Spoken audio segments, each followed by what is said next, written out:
Sveiki, čia Gytas iš Fasės Kūrė.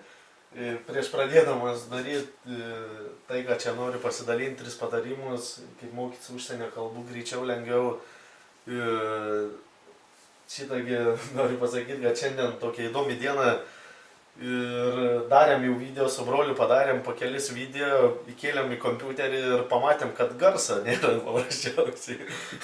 Tai teko visus tas video perdaryti, toksai biški, susimėtėm truputėlį, bet vis tiek nusprendėm pasidalinti su jumis informaciją svarbia, kad padėtume jums greičiau lengviau mokytis. Bet to dar šiandien mano brolio gimtadienis, tai šiandien tokia ypatinga diena labai yra.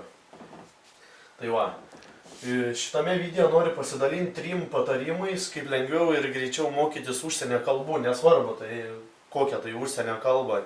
Tos pačios technikos principai veikia visom užsienio kalbom, nesvarbu ar kinų, lenkų, anglų, rusų, nesvarbu. Tai pirmas dalykas, ką jūs turit padaryti, tai žodžius mokytis ne pagal abėcėlę.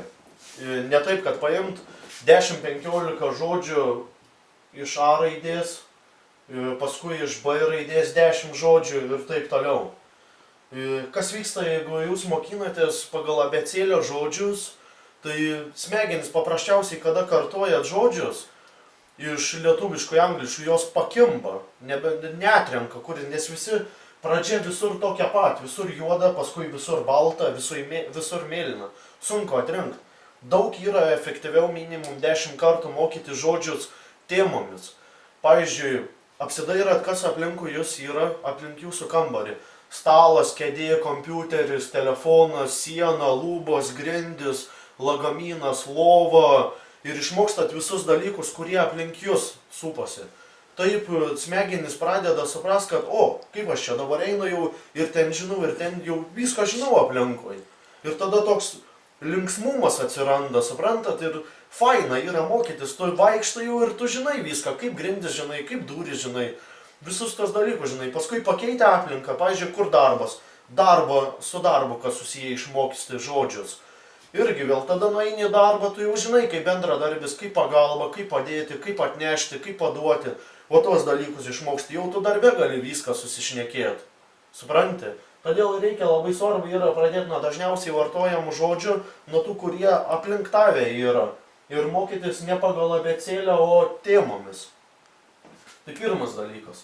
Antras dalykas, mokykite žodžius junginiais arba terminais, nežinau kaip paprasčiau pasakyti, paaiškinsiu. Įsivaizduokit, yra tekstas, ir jūs skaito tekstą, ir jums reikia, pavyzdžiui, va šitą žodį išmokti. Nežinot šitą žodžią. Tai jūs vietoj to, kad rašytumėt vieną žodį tik tai, rašykit visą junginį. Kad būtų pradžia, vidurys ir pabaiga. Pavyzdžiui, man reikia pinigų. Ir nežinot, kaip bus reikia. Ir jūs rašot, man reikia pinigų. Ir kada mokinsitės, kartosit tos žodžius, galbūt atsiminsit, ne iškart reikia, bet atsiminsit man, atsiminsit pinigų ir automatiškai atsigamins reikia. Suprantat? Bus daug paprasčiau, lengviau, geriau, smegenim daugiau užsikabinimų duosit. Tai va, čia būtų antras patarimas ir trečias jau paskutinis šito video, tai žodžius rašykit ant kortelių. Kodėl ant kortelių? Tuoj paaiškinsiu.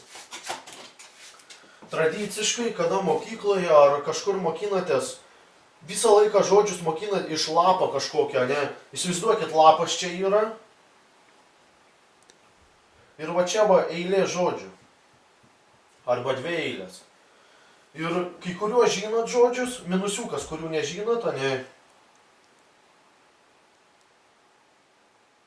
Ir pliusiukų sudėsiu prie tų, kuriuos žinot, Čia tam, kad aiškiai suprastumėt, ką aš noriu jums pasakyti, dėl ko yra daug lengviau ant kortelio rašyti žodžius, kada mokinatės. Ir esmė yra, kad jeigu, pavyzdžiui, lape yra 50 žodžių, 50 žodžių, ir iš jų žinot, tarkim, 30 žinot, ir 20 nežinot. Tam, kad jūs pakartotumėt iš lapo 20 žodžių, kurių nežinot, jūs turit pereiti per visus 50, suprantat? Jūs sugaištat 2,5 kartą daugiau laiko, negu kad sugaištumėt ant lapuko. Kada ant lapuko bus surašyti žodžiai, tai jūs surašot žodžius ir kada kartoja dedat į vieną krūvą, kuriuos žinot, o kurių nežinot į kitą krūvą dedat. Suprantat? Ir taip, kurių žodžių jūs nežinot, tie žodžiai gaus daugiausia laiko. Jums nereikės visų žodžių perbėgti tam, kad pakartotumėt tų, kurių nežinot. Suprantat? Daug mažiau laiko sugaišit. Tai va, trumpai apibendrinant, reziumė toksai trumpas. Tai pirmas dalykas, nesimokinkit žodžių pagal abėcėlę, o temoms susirašykit žodžius.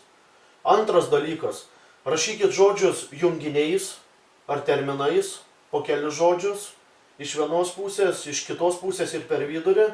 Ir trečias dalykas, visus žodžius, kuriuos mokinatės, rašykit ne tekste, ne lape kažkokiam eiliai stulpeliu, bet ant lapuko. Vienoj pusėje lietuviškas žodis, kitoj pusėje angliškas arba rusiškas, kokį mokinatės. Ir viskas, ir tai bus atskiras krovytės, kuriuo žodžiu žinot ir mažiau laiko sugaišit. Tai va, prenumeruokit mano kanalą, komentuokit po apačią, kur dar galiu jums būti naudingas, mokinantis užsienio kalbų. Greitai laiku pasirodys video apie tai, kaip greičiau skaityti. Kelis kartus pagreitinsit savo skaitimą, tai kam įdomus tokie dalykai, greičiau, linksmiau mokytis. Prenumeruokit kanalą, komentuokit apačioj, kas jums įdomu, kas patinka ir dalinkitės šitom žiniom su kitais, su draugais. Jeigu jums yra naudinga tai, ką aš šneku, pasidalinkit Facebook'e, pasidalinkit YouTube'ės linkus, tam, kad matytų jūsų draugai, kad gali linksmiau, lengviau ir efektyviau mokytis pasirinktų dalykų. Tai va, tai tiek, čia buvo Gytas, iki ir sėkmės jums.